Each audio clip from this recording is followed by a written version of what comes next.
Hello, and welcome back to another episode of the Employee to Boss podcast. I'm your host, Haley Hayhurst. Today, I have an incredible episode for you that is sure to help you with your sales. So this is what I would consider one of my back to basic episodes where I really talk about the foundations of building a business.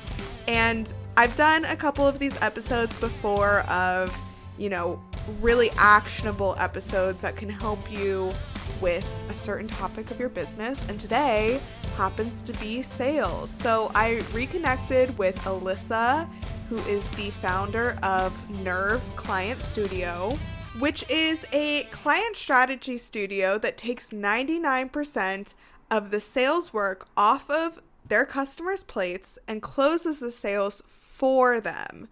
So the Nerve team helps passionate and innovative business owners curate their dream client roster and achieve beyond their dream incomes through Done For You sales services. So if you've never heard of Done For You sales, you're definitely not alone because I wasn't sure of what that was either until I connected with Alyssa, and this is actually a term that she made up, and it is a great explanation of what she does. She basically sells for you, if that wasn't clear, And so this episode is really incredible because not only does she talk about like how she helps her clients and what her business does, but she also shares really great sales tips. And so sales is one of those things that I think every single business owner wants to improve on. Most of us that I've connected with haven't done sales before. I've worked in marketing roles, I've been in communication roles, but I've never worked in sales. And so it's kind of like a foreign land to me. But Alyssa is generous enough to share her sales formula, which is absolutely incredible. And I will absolutely be doing this. She also shares some really actionable steps at the end of the episode that also so amazing, and I will also be doing these. So listen to this episode, let me know what you think of it, and let me know if it helps you with your sales process, because I am 100% sure it will. You can connect with Alyssa on Instagram, and she just has some really great tips in this one. So let's get right into it. Alyssa, welcome to the Employee to Boss podcast. Thank you so much for joining me. Thank you for having me. I'm super excited to talk to you. It's been a while. Yes, it has. We went live on Instagram sometime last year, and I feel like so many things have changed since then. So it's great to catch up and see Yeah, what new is going on over at your business. definitely. I mean, this is part of the reason that I love sales, one of the many reasons, but the relationships that you can have on Instagram and the the internet with people all over the world, and the fact that we can come back 6 or 9 or Yep, 12 months later and just catch up like, no time has gone by, so it's pretty amazing. exactly. Yeah. Yeah. So if you want to start off by telling us about your background and how you started your own business, this is Employee to Boss. So people love to hear kind of the journey to entrepreneurship. Definitely. Yeah. So I'm from Louisville, Kentucky. I went to New York in 2010 to go to NYU, and I graduated from NYU. I started working in marketing and creative writing, which were my major and minor. I worked for about 2 years on and off for a couple different businesses, but the longest term one, I was working in marketing for a real estate agency as a first, like, full-time employee. That was really I had 6 jobs under the guise of 1. I had a ton of responsibility, I learned so much so fast, but I wasn't getting paid for that. I wasn't getting paid for how much money I was making them, for how much time I was giving or detracting from the rest of my life, and it's been a while since I did it and did the math. This was 2016 to 2017, but I very quickly realized when other people at the real estate agency where I worked started asking me to essentially freelance their marketing in addition to marketing for the real estate company they worked for, that I could get 1 or 2 freelance clients and make the same amount of money as I was making for a 60 to 80-hour work week. I mean, I was sleeping at the office. Literally, I had a pillow and a blanket in my boss's, like, basically the size of a New York studio apartment, like the size of most people's closets who were watching. I worked in my boss's office, which I wouldn't recommend. I was there all the damn time. It gives me like low level anxiety just talking about it. It was awful. I was totally, totally miserable, and yeah, it wasn't good. So I went from being very high stressed, working as an employee, to freelancing. And then 2017 is when I started an agency and did what I think, in my experience, most people don't do. I got a ton of clients right off the bat from my connections. Didn't charge very high prices, like 300 to 500 for like monthly retainers doing a lot of work. And I started doing freelance services, like everything under the realm of marketing. So copywriting, content creation, social media management, email marketing, ads, and a little bit of engagement and lead generation. And I got a bunch of clients right off the bat, and I hired a team of 6 like in the first 3 months, which wasn't the right move for me. I was like charging too little and paying my team well and working all the time, and the profit margins were like, yeah. So yeah, that's how I went from working for somebody else to working for myself. I basically worked as a marketing full-time employee, to freelancing, to running an agency, and then many iterations of done for you services, to coaching, to sales coaching, and now done for you sales. So I've kind of gone full circle from offering done for you services to coaching, and then all the way back again. Yeah, that's awesome. That is quite a journey. And I Yeah. mean, you love what you do now, so it all was worth it. But do you want to tell us a Yeah. little bit more of what you do now? Because I know I was watching a reel on your Instagram about like what done for you sales actually is. And you were like, I Yeah. made this word up, so you probably never heard of it. So for Yeah. those of us who don't know what done for you sales are, could you tell us a little bit more?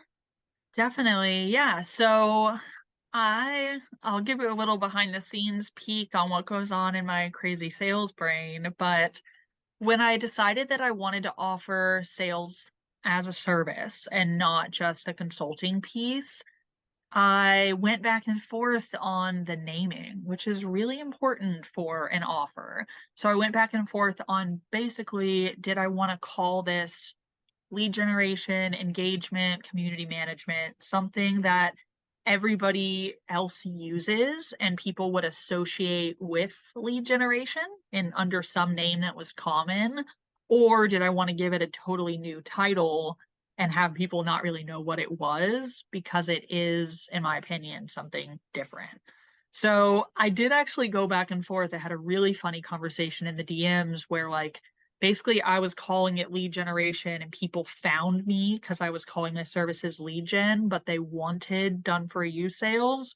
And then I finally switched back. I stopped like caving and being scared and called it something that wasn't very common and wasn't going to come up in every single search, but people would be interested and ask about it, and then I could explain it. So for me, done for you sales is lead generation all the way to the point of closing. So right now we have 8 going on 10 clients for February, and we talk to current leads. We also get new leads, and then for most of our clients, we close the sale also. I can close sales by sending people to a sales page. I can send them to a website to do an application form or book a call. I can send them a booking link, or I can just close in the DMs.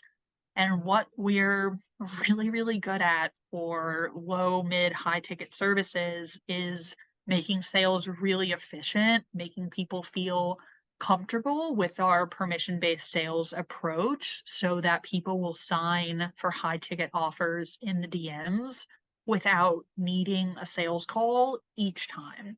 I have plenty of clients that offer sales calls, and I will offer a lead a sales call if they ask for it.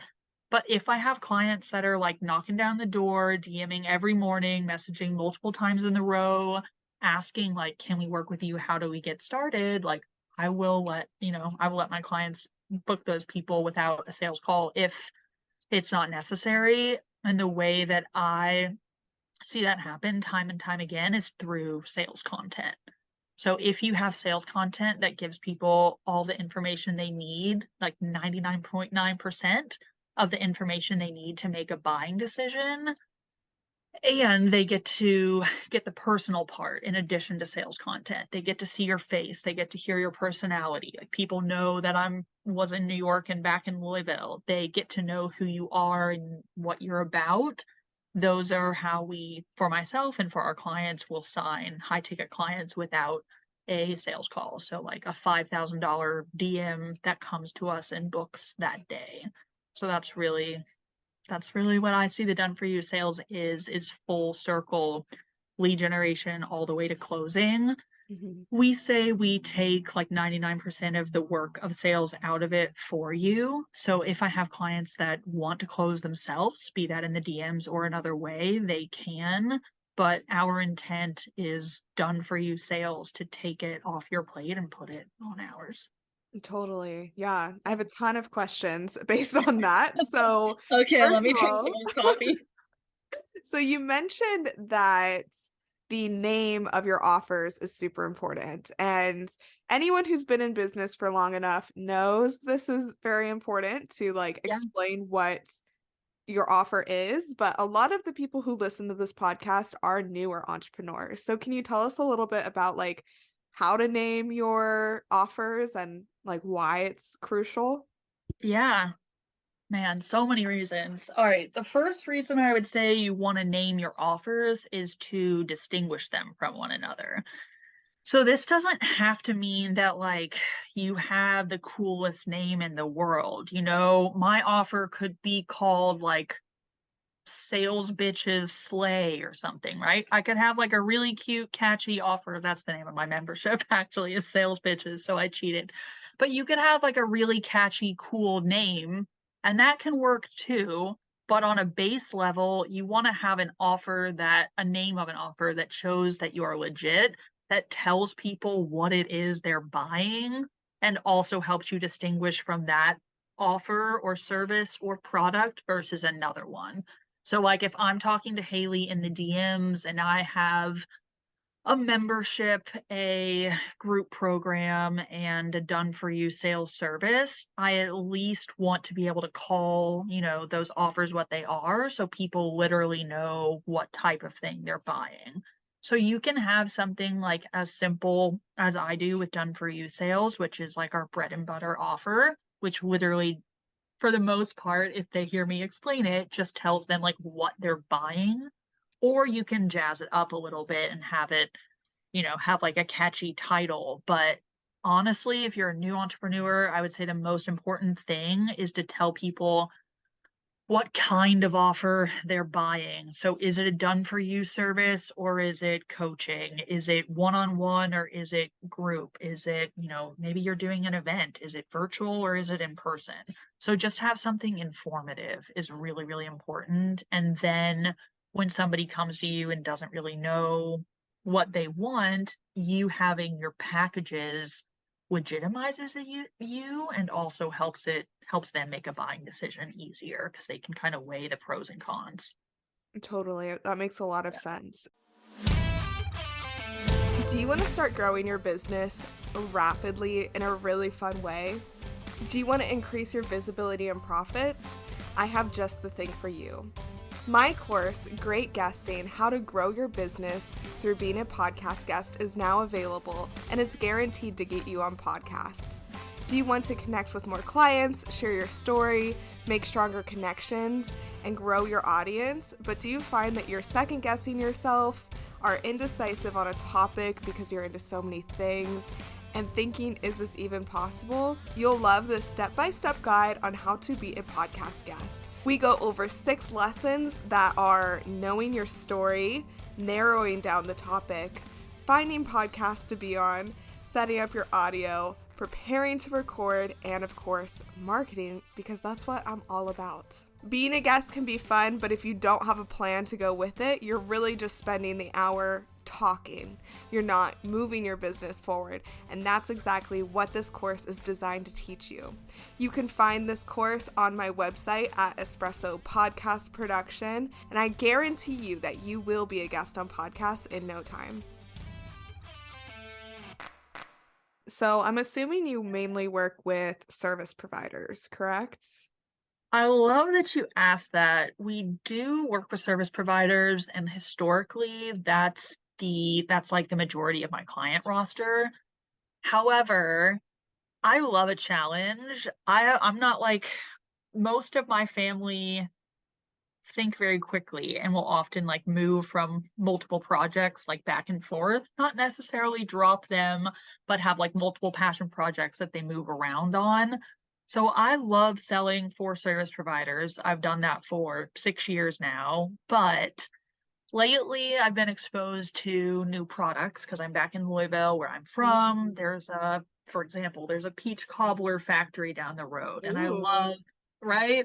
I love businesses that do a niche offering like that. So, like, for example, Smack in New York, they only sell mac and cheese. They got like 20 kinds of mac and cheese.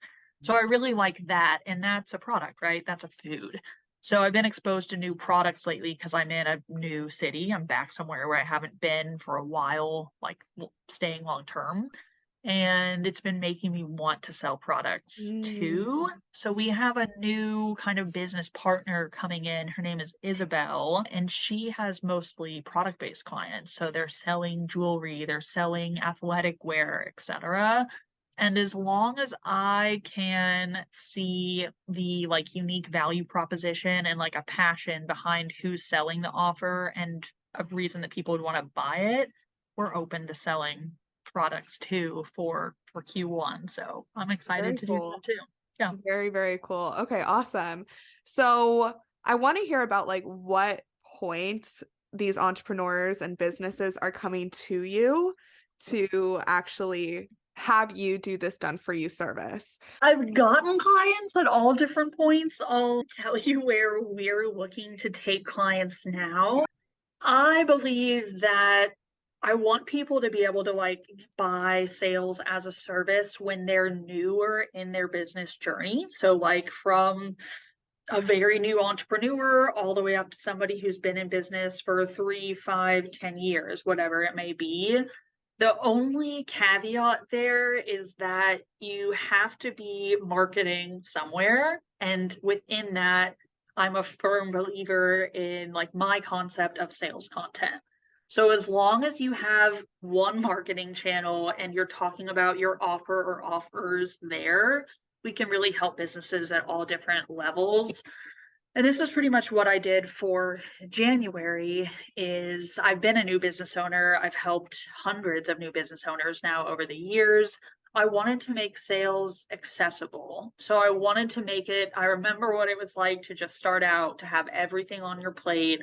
I wanted to make it so that somebody who's in that position, like in their first month of business even, could outsource lead generation and sales. So we can help people from new businesses to development to what I would call like the growth stage of when they're at 10, 20,000 plus per month, as long as, and I think this goes into your next question about like lead generation tips, as long as they have one marketing channel, are posting content consistently, like at least a couple times a week, and they're also talking about their offer or offers. And Mm. that doesn't mean that like they only need to make sales content. Most people don't want to do that. So that's not my number one recommendation because people wouldn't follow it anyway. But you want to have sales content as a part of your marketing or your content cocktail. So I can talk Okay. about that more in a minute too.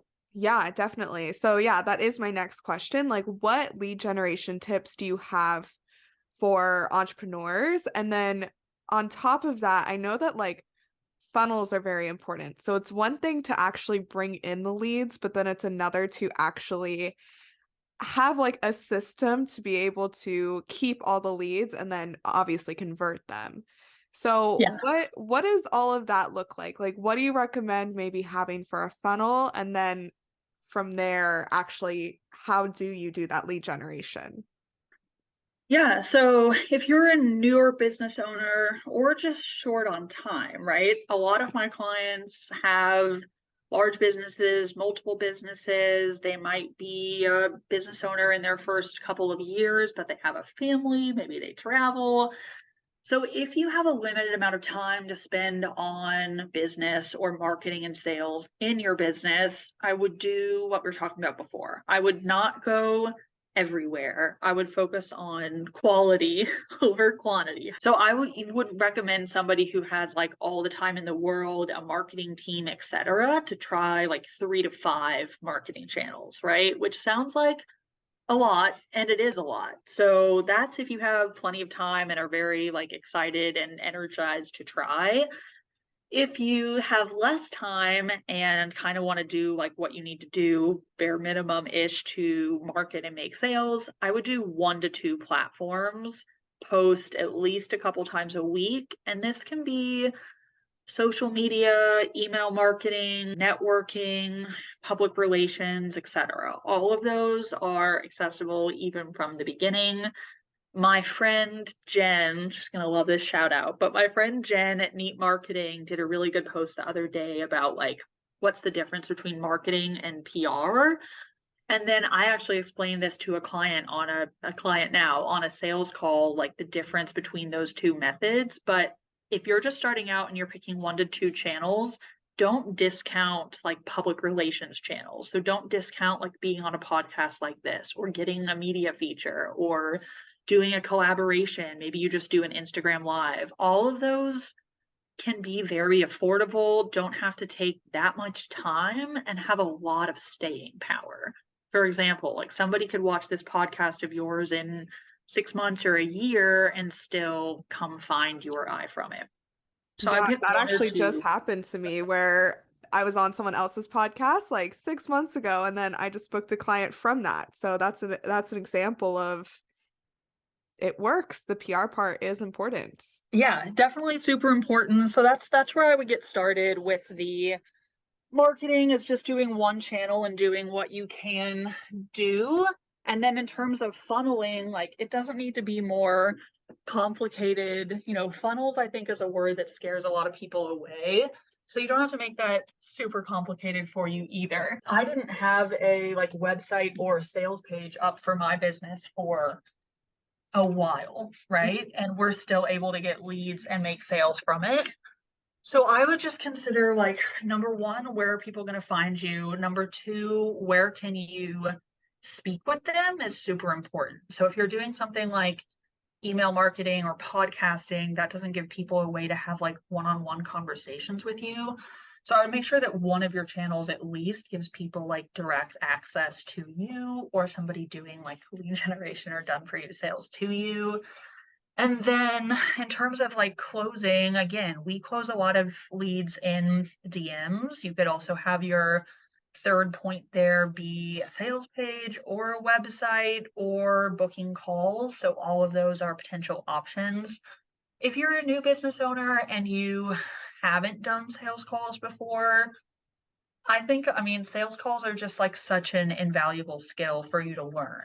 Having a sales call out loud and having to go with a lead from wherever they come to you at all the way to the point of potentially closing on the call, which I would also recommend is really, really important for everything else that you're going to do in sales. So, like having sales calls, especially if you're new to it, will give you practice to use what you talk about in your content, in direct messages or emails, wherever you're chatting with leads that are like going through your funnel. And also the practice of closing, of asking somebody, of like, okay, you had this goal, I'm able to help with it. Is this something that you want to solve? Is it something that you want to work on?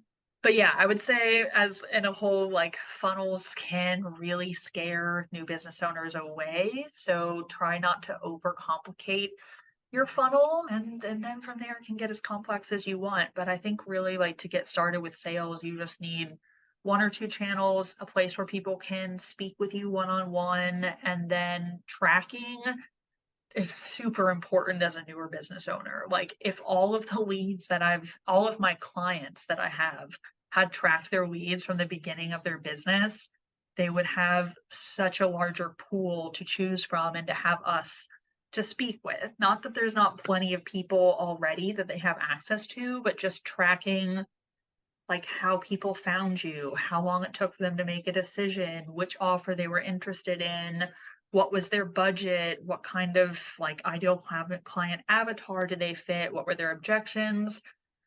All of those things make it so much easier to sell in the future. So if you can Totally. start tracking your leads from the beginning or now, if you're listening to this, wherever you are, it's never too late to start tracking. We have a free lead tracker. If you like do our freebie, we have a sales challenge and there's a lead tracker in there. But I mean, what I do in that, and for anyone listening, just keep it simple. All you need is a Google sheet or Excel spreadsheet and where people, what people's name is, how you're contacting them, where they came from, what they're interested in, and any other notes that you want to take. And then you can go back to those people whenever you need to. Yeah, that's really, really helpful. Thank you for sharing those. I'm definitely going to put that in the show notes too, so people can go find that freebie. One of the last questions I have for you is actually about like how to get better at sales. I know this is a question that every single person has. And one of my clients is a sales enablement company. And so I hear about this all the time. But for new entrepreneurs and people who just want to enhance their sales skills, what advice would you share with them? Yeah, I'm going to go ahead and spill my sales content formula because it does not need to be a secret. I wish everybody in the world knew this because it makes sales so much easier. I told one of my sales clients I was talking to earlier today, I was like, nobody has ever told me once they started with our sales content formula and started making it, like, oh, damn, I wish I didn't do that. It always does something good. It informs their audience more so that leads come to them with like an idea of what their offers are. It warms people up faster so that you don't like talk to people for a longer period and more time. So like maybe Haley buys, as an example, as a lead, maybe Haley buys from me like after 2 or 3 conversations over the course of a week, rather than, I don't know if you guys listening have ever had these leads, somebody who buys from you like 6 or 9 months later after 50 touch points, right? And that's fine too. But if every time that you're trying to sell to somebody, it takes 50 touch points, like it's just going to be a whole lot more effing energy. I don't know if I'm allowed to cuss or not, but Oh, anyway. yeah, it's a lot of energy for Yeah, sure. so sales content is definitely one of them. My sales content formula would be who is it for? What is the offer? How does it work? How do they get it? Both of those. Then also, what are the results and what are any questions, FAQs, objections that people have about it? So I'm going to give like a straight example to, kind of illustrate that. Our done for you sales offer, who is it for, would be mostly service providers who are in the growth phase. So they're trying to get from like 5K months to 10 or 20 plus at the minimum. The second one would be what it is. Done for you sales is us talking to current leads, starting combos with new leads, all the way to the point of closing. How it works would be for the done for you sales, the simple version of this service that we are selling for January is just being on one channel, mostly Instagram. Actually, all of them are Instagram, talking to DMs and closing there. How to get it, people DM me and I book through the DMs, and or a few of them we've had a sales call if they want a larger package. And then results have been us getting clients anywhere from like a 0K month to a $20,000 month. On our first month, we've doubled lots of client sales from like 2K to 5K, 5K to 10K, 7 to 13K. And then questions, there's a million of those, but FAQs as a point of sales content is a really, really great thing to put out there. So the things that I'm talking about now, for example, my clients would be like, once you start conversations, do I, jump into or will you handle it? Or they might ask me, how long does it take once we get started to make the first sale? Or how many lead gen conversations will you be having each day? Shit that if you guys start thinking about it, like you're going to know. And also, as I said before, if you have sales calls, or DM conversations where you're also basically having a sales call in the DMs. You get those questions from people in their language. And then if you can regurgitate that out into your content to ask it just in the same words they do, that really aligns with your ideal clients. I love that tip. Yeah. Awesome. Yeah, that was all amazing. I love those so much. Yeah, that's definitely the first one would be to put out sales content. And again, like it doesn't have to be difficult. It doesn't need to be scary. If you're new to sales content or you feel like you're going to annoy people, or you're going to be sleazy, or you're going to seem like you're selling too much, or you're not that confident about selling your offer, just think that selling is giving somebody the information they need to decide if they want to work with you or not. That's all it is, right? That'd be the first one would be making sales content and incorporating it into your content cocktail. So I would also have like personal content that could be like my take on the sales industry, or it could be Mhm. like what I did with my cat today.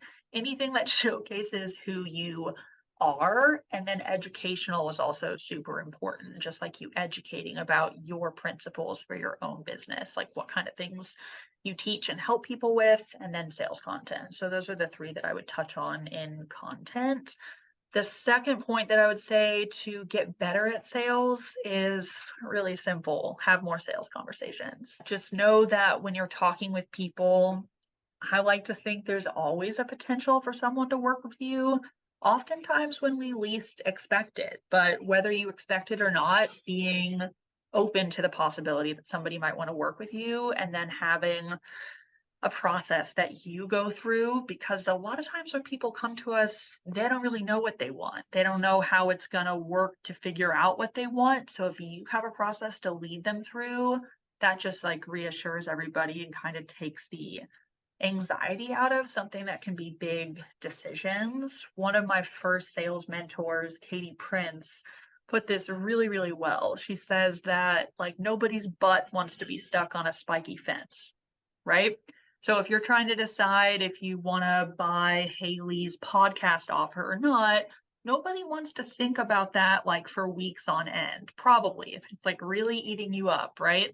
And I don't know about any other female identifying business owners that watch this, but if I'm trying to make a big decision, whether it be over a romantic partner or an argument with my mom, or whether I want to invest in Haley's podcast offer or not, like that keeps me up at night. That deters my thinking during the day. It decreases my energy because it takes energy to think about it. So if you can have a process to lead people through, I would start more conversations, be open to the fact that people might want to buy from you, but also do it in a permission-based way. So making sure that you know, ask them if they're willing to have a sales conversation with you, and then also have a process. So our super simple sales process is rapport is number one, goals and struggles is number two. Number three is actually talking about the offer and like our experience providing it, as well as your own personal experience, like why you made this offer. And then number four would be any questions that they have, including like what kind of results are they going to get and any other questions, so that you're really both like firm and confident about moving on to the next step. Those are my top: number one, put out sales content; number two, have more sales conversations; and number three would be have a process for sales. But really and truly, like if you're open to helping people, which I find most female identifying business owners, which is who I work with, get into business, A, for the freedom, B, to help people. If you're open to helping people and you stay open to that, and don't think like, oh, well, I'm never going to bring up done for you sales around Haley because I don't want to sell to her, like she would hate that. That might be exactly what Haley needs. You Yeah. know, if you ask her, like, you know, Haley, I hear you talking about really struggling getting new clients for X, like, would you be open to talking about how I could help like that? You never know. So I find with our clients, and one of the many reasons they hire us to do sales for them, is that I'm extremely open to having sales conversations, but also very creative in my approach and like the possibilities. So for example, like if we work with lots and lots of like creatives. So like web designers, branding designers, content creators, social media managers, a lot of creatives, and I consider myself a creative as well. I'm kind of split 50-50.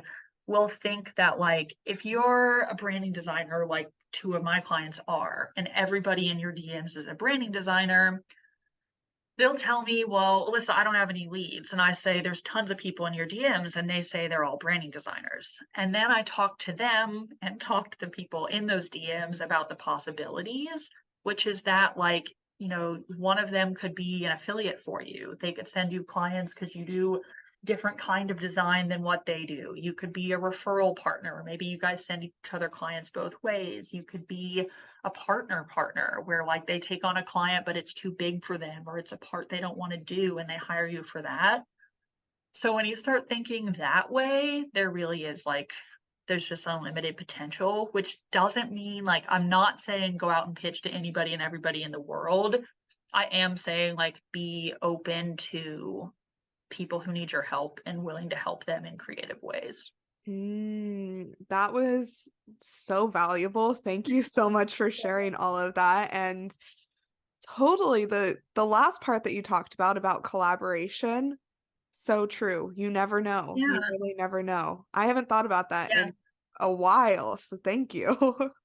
It is something where I think you have to put out the vibes for that. I'm very much a go-getter, and I know it's not comfortable for everybody to put themselves out there. And to be honest, it's not always comfortable for me to put myself out there, but you just never know until you try. And Totally. I've had so many incredible opportunities and experiences that come from, like, to put it in dating terms, like me shooting my shot, Mhm. that now I just do it all the time and never know, what the result is going to be. So yeah, for the collaborations though, like whether you want to be on podcast or Instagram lives or media features or speak at a summit or be at a, I don't know, networking event, whatever kind of collaborations you're looking at, whether it be like marketing or client related, I do recommend to follow Neat Marketing, my original business and sales coach. She talks about this stuff all the time. They offer sales consulting, but also PR services now. And both PR and marketing are huge opportunities for collaboration as well as like actually offering services together. So she talks about like how you can pitch to people, etc. But just remember, like, I've had clients tell me, well, nobody's ever asked me to be on a podcast. Well, have you ever offered? Well, nobody wants me in a PR media feature. Well, have you asked them if they would want to feature you? Like people like you and many other times I've been on podcast and vice versa, me like asking people to be in my like sales bitches membership to like host masterclass.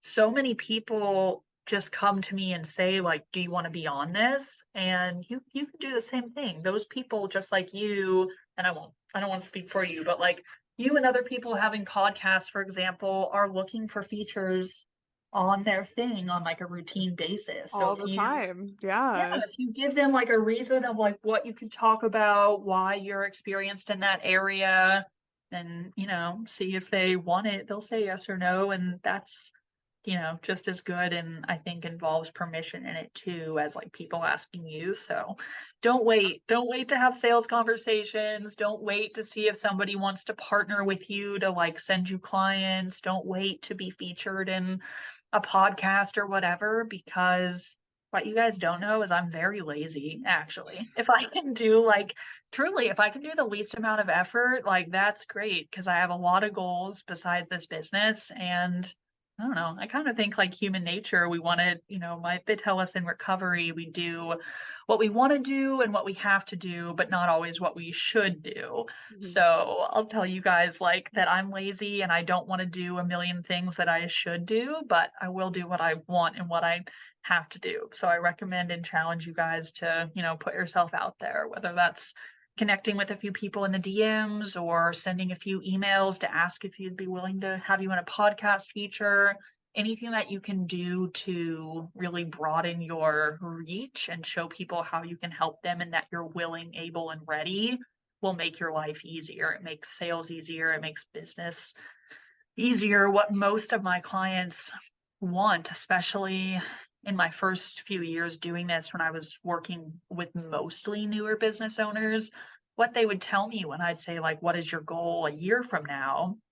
Is that they have like a full roster of clients and they're booked out, right? Our industry loves that phrase. We love Booked booked and out, busy. right? Ah, fuck, forget the busy part, but we love like the booked out post when people say that like they're booked out with 8 clients or they're booked out for 6 months. Like we love that because it is like in alignment with the life that I think a lot of us want, where you're not stressed about where you're getting clients or money or et cetera. It just makes things easier. So if you are willing to put yourself out there a little bit and have sales conversations and pitch yourself a little bit, it just makes it way easier to get to the goals that you want, whatever that may be for your business and life.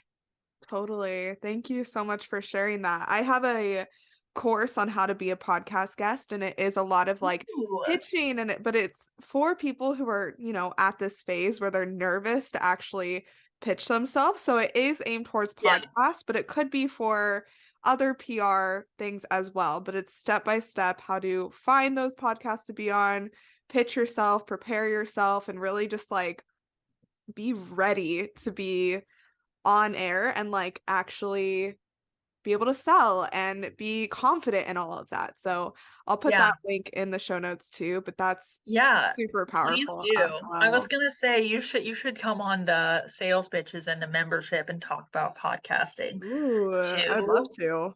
I remember it's like right before, I'll put this in here too, because why not? Right before I got sober in September, I remember like running down the street so vividly. I remember like running around like 6 o'clock, like my run time in Bushwick in Brooklyn. I remember running down the street listening to a podcast from like Alex Beeden or like some huge Hmm. Instagram pro that was talking about like podcast scalability, like about how quickly podcasts were growing, how many new Yeah. people were joining, how they were able to leverage it for so many different things and like make oodles of money on there.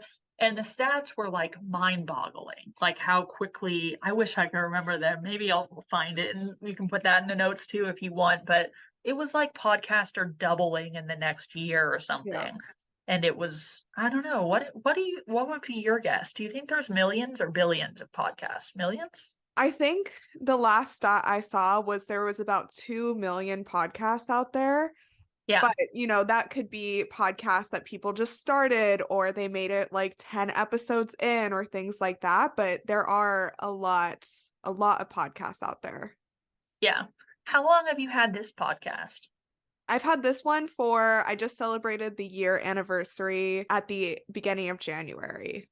Yeah, that's awesome. I want to mention I did remember the name of the challenge so people know what it's for. Okay. The challenge is what we were talking about for new business owners to get started with lead generation and sales and really get into practice and get comfortable, like you, with podcasting, but well, they overlap for sales.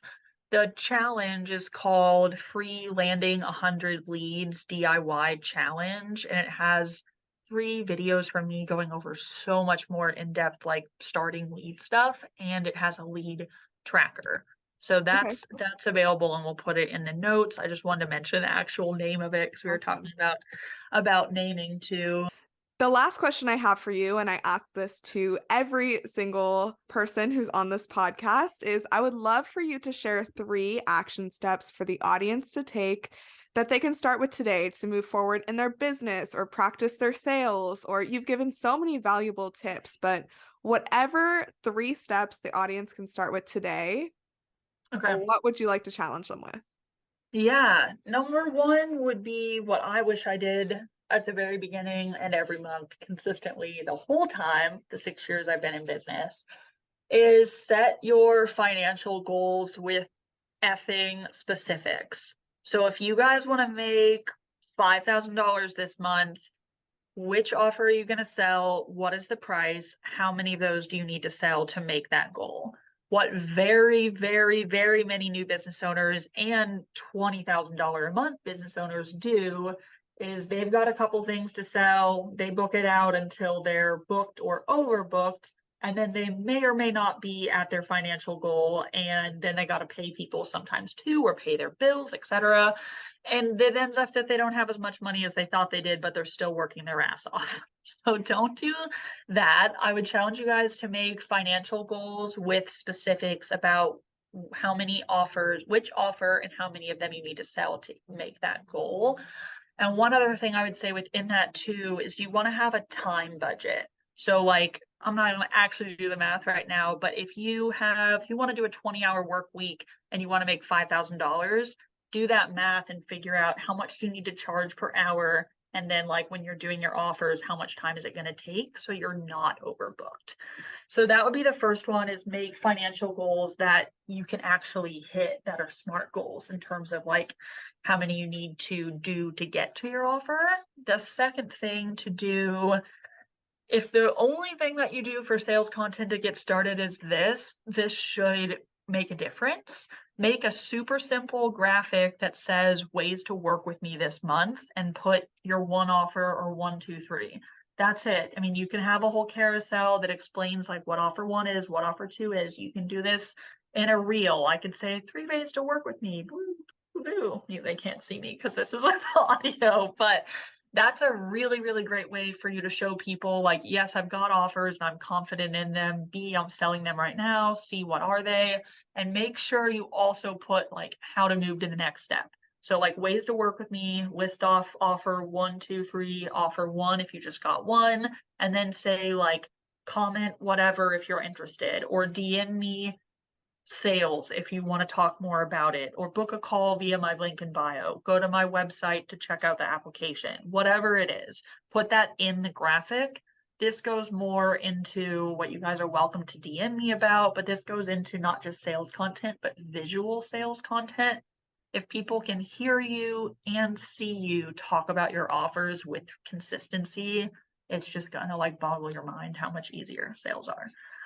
That would be the second one, to make one piece of simple sales content. And then the third one would be to have 5 conversations. So that can be restarting a convo, that can be talking to a past or current client about coming back, or asking if they have anybody to refer you, asking if they have any work that they need you to take off their shoulders. So it can be like past, current, or new leads or clients or referral partners, but just have 5 conversations where you see potential to hit one of your business goals. Maybe that's a podcast, maybe that's a client coming to you, maybe that's somebody referring to you. Whatever it is, just have an intention there of a way that, you guys could both achieve your goals from that conversation, and reach out to those people through the emails, DMs, if you want to get on a networking call like my clients call them, whatever it is you want to do. But those should help set some sales goals, B, make some content that shows that you're taking clients, and then C, have some conversations that could lead to sales. I like those a lot. Thank you so much for joining me today. How can the listeners Yeah. find you? I'm going to try to practice what I preach and say that our number one spot right now is on Instagram. I also haven't said this through in this episode, I don't think, but again, I'm lazy right now. I have a lot of personal goals I'm working on too, in addition to totally like restarting my business after a health break. So the majority of what I do is on Instagram, specifically Instagram stories, and we make like 85% of our clients just from Instagram stories. So if you guys want to find me, you can find me on Instagram at Nerve Client Studio, and I do post stories pretty much every day, and you can check out my stories, my content, and DM me there. If you can't tell already, I'm super friendly, so happy to answer any questions you guys have, or if you're looking to hire us for sales, for done for you sales, we do have spots open for that for February and March as well. We have small packages starting at 500 and larger packages starting at 1,500 to 2,000. And we do sales as a service where we close for you, as well as sales contributing services. So we can make sales content for you. We can make sales pages. We can do Awesome. copywriting, leads to sales, etc. So Instagram is really the easiest place to find us. And then my incredible partner, best friend, branding web creative director, Emily, is also working on our website. That's going to be up this month as well. And that's going to be nerveclientstudio.com. So hopefully by the time people watch this, the homepage will be up at least. So you guys can check that out. It'll be good. Awesome. Well, thank you so much. All of that will be down in the show notes. So thank you so much for joining me today. And it's been great to reconnect with you. You too. Thank you so much, Haley. This was fun. Thank you for having me. Thank you for listening to the Employee to Boss podcast. If you made it to the end of this episode, I hope that you implement the actionable steps from this week's experts so you can get started with your business today. Please rate, review, and subscribe to the Employee to Boss podcast on Apple Podcasts, Spotify, YouTube, or wherever you listen to your podcasts. It helps more than you could ever imagine. Remember, a little progress each day leads to big results. We come out with a new episode every Tuesday. To access our show notes, transcripts, and courses, please check out espressopodcastproduction.com.